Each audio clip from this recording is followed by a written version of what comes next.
The Boston Celtics just showed the Utah Jazz what championship NBA caliber basketball is. While frankly, they might have been relatively sleepwalking through a victory over the Utah Jazz.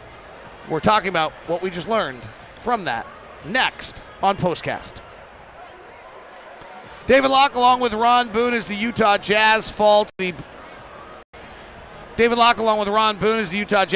the Boston Celtics tonight by the final score of 122 to 114. And I don't mean this like, I'm not trying to be critical about the Jazz at all, but I do think that like Boston just showed us what a championship caliber team is. Mm-hmm. And if I'm being totally honest, I think they sleptwalked through the game. Like they came off a monster win last night. They had plane trouble. They didn't get home last night. They got to the plane. The pilot was sick. They couldn't find another pilot. They went back to the hotel. They slept till about 9.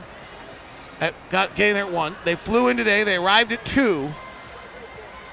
And then, like, the Jazz played with them for 12 minutes. Then they hit the Jazz kind of in the second. And then they played for like 5 hard minutes in the third and crushed the Jazz. And then just cruised. Like, and if you go back to the Stockton Malone Jazz era, we used to just do this all the time. Yes. Like, and so this is not me being critical of the Jazz in any way, shape, or form. In fact, I think tonight was super interesting in a ton of ways if you want to talk about the Jazz in regards to, like, development and learning about our players and who they are and what pieces work for the future. Like, tonight to me is way more interesting than the San Antonio game. Good teams can do those things. Good teams, there's times when, all of those things that happened to them last night, they're tired and they just can't get it done. But when the team that you're playing is much better than the Jazz, but the Jazz are not as good as this Boston Celtics team, and so they can sit a couple of guys and you can just maybe they did, if you want to put it that way, sleepwalk through it. But coasted. How about coasted? A better word? Like sleepwalking makes it look like they didn't put out effort. They tried. Like the game got chippy and it got bothersome and all sorts of stuff like that. But they wasn't worried. They wasn't worried at all. Right. They coasted. Like there was this was a no stress win for them. Yeah. This was a Glendale golf round for them instead of a promontory die course.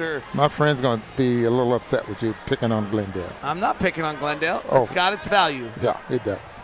But we used to always talk about that from the other way around. So I think, but here's why I think this is actually more interesting to me.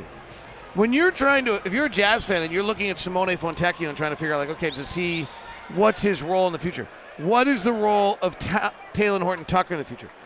How far does Ochai Agbaji need to go? What does Walker Kessler bring? Like, who these guys are, I want to evaluate that against a Boston Celtic team that has like 11 guys on their roster that are bona fide NBA players, rather than the San Antonio Spurs, who quite honestly, the team we played the other night may have 1 or 2 guys that are going to be in the NBA rotation next year. Yeah. Like, to me, this is a much better test if I'm Danny Ainge and Justin Zanuck, on like, who are these guys? Where's their skill set? What do they bring to the table? So you're saying you're looking at these players like Agbaji and Tucker and Simone, those kind of guys are they going to be stars in this league? I mean, are they just going to be rotation players, support players? I mean, where is their level of play? And then you put them up against a team like the Boston Celtics, and you get a pretty good read on where they are at this point as far as the talent is concerned. And what they have to learn. Yeah. The other one I think that I hope, and I don't know if any of our Jazz players actually need to watch this. Maybe Lowry needed to watch this tonight. I thought what we saw at Jason Tatum tonight was kind of awesome. So the Jazz are doubling him every single time. He's coming off a 41-point performance. He took 18 shots and he scored 41, I think it was. We double-teamed him the other night. He took 12 shots against us, so it was the fewest shots he's taken in any game. I don't think he scored in the second half either. Right, did not score in the second half. The Jazz stunned the Celtics a bit.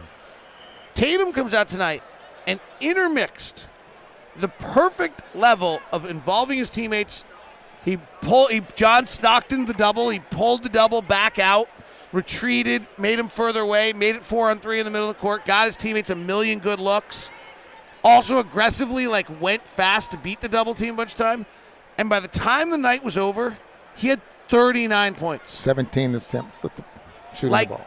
He didn't force the game, didn't overreact to the double team. In fact, did the opposite.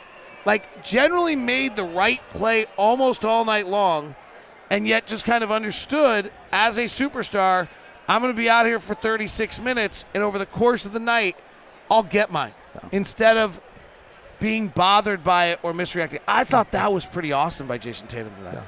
Very good basketball game. You can see why he's considered to be one of the MVPs. I heard guys putting him in the MVP race the other day, strictly because of the way he's been playing here the second half of the season. You mentioned 36 minutes. 36 minutes after playing last night in a ball game. That's quite a bit, but he got it done. The double team allowed Derek White to take 15 shots. He went 6 of 15. Marcus Smart goes 5 of 16. Malcolm Brogdon killed us. Those are the guys. Jaylen Brown went 5. Those are the guys the Jazz want to take shots. I mean, I think when we look at the end of the night, I'm going to guess the Jazz had a fairly decent defensive night. They did for most of the game. The Jazz had the Celtics at a 106 offensive rating through the first half, and they finished with a 113 offensive rating. So the Jazz defensive strategy was actually really good tonight. I think that you look at the Jazz, if you're the Jazz, you look at tonight, you're just like, we had a good defensive night. This roster just doesn't have enough firepower offensively to beat a top 5 defensive team, even if they didn't have Al Horford and Robert Williams. And Tatum ends up with 39 points. He ends up with taking 17 shots. And looking at my book here, I don't see it other than that Brogdon may have had. He had 6 points there in the fourth quarter. Otherwise, it was all Jason Tatum. Yeah, that stretch of the 3 threes where I think it was Brogdon hit 2 or 3. I don't know why we kept going under the pick on Brogdon. And that was in the third quarter. That was the killer. That was the killer stretch of the game. They took the double-figure lead at that point.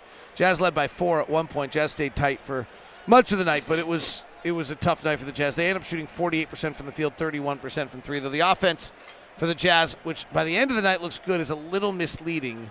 The offensive rating was a 101 through 3 quarters. And frankly, the game was pretty much over. The Celtics were not going to blow a 15-point lead tonight. 93-78, they led going into the fourth quarter. So the game was really over through 3 quarters. And so when you look at that, you see, hey, the Jazz offensive rating was a 101. You can't win a game in the NBA with an offensive rating of 101. Really, Jazz just offensively limited against a team of this caliber defensively. Yeah, absolutely. The Boston Celtics now will get a chance to rest. They, after playing a back-to-back the big ball game was last night. They don't play again to the 4th, and they get the Philadelphia 76ers. Yeah. That's a big one. We'll see. Interesting things going on. The East actually is settling out a little bit here.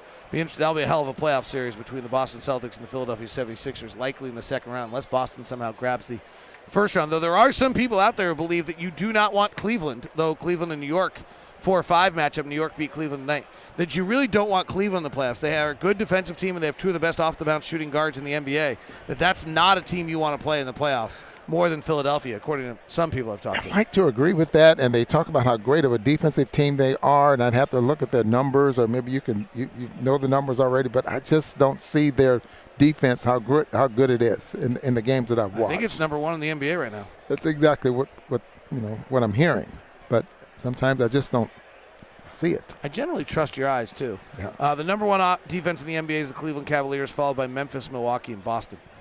Chicago's 5th, interestingly enough, by the way, just a side note. All right, any stalwarts, any highlights from the Jazz tonight you're going to highlight that we head toward our 2 stars? You know what I like? The feistiness of Chris Dunn. He got kicked out of the ball game. He did not back down.